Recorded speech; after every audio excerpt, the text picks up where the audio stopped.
mga bossing, magandang hapon sa lahat, no? Diyos mio, Marimar. So talagang tayo'y di mapakali mga boss dito sa ating Toyota Innova. From JDM build to Euro build mga bossing, no? So ayan mga boss, Diyos mio, Marimar.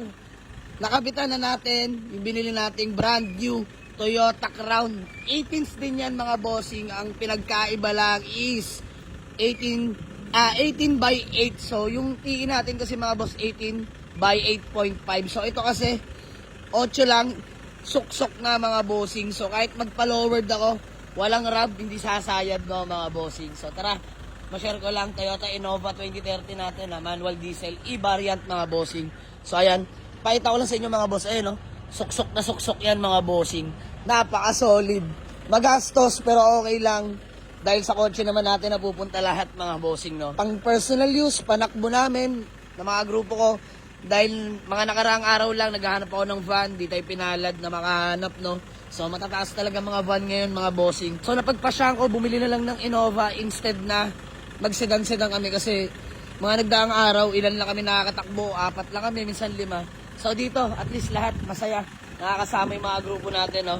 So at least yung ibang mga grupo din natin habang nag-check tayo ng unit ay natuturuan din natin sila para lahat mahasa na mga boss sa pagtingin, magmula sa papeles, sa sasakyan, lahat-lahat. So ito, sama-sama na kami dito mga boss. Pero kung may mag-a-avail naman, walang problema yan mga bossing. Pwede naman na pag-usapan yan, no? So madali lang naman magbuo ng sasakyan. Magastos lang.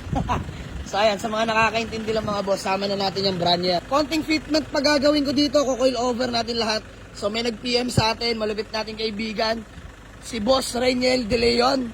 So ayan yung conversation namin. May coil over daw siya before sa kanyang Toyota Innova na naka-lowered na rin mga bossing. Talaga namang isasalpak na lang. Ma-adjust natin yung harapan, bababa natin konti lang. Tapos yung likuran, para may tindig na talaga mga bossing. Para hindi masayang yung bags natin at lumutang naman ng maayos. So yun lang mga bossing. Balik konting galaw na lang to. By tomorrow siguro, papaabitan na natin ng fog lamp. So ayan, humingi tayo na advice sa mga malulupit nating kaibigan.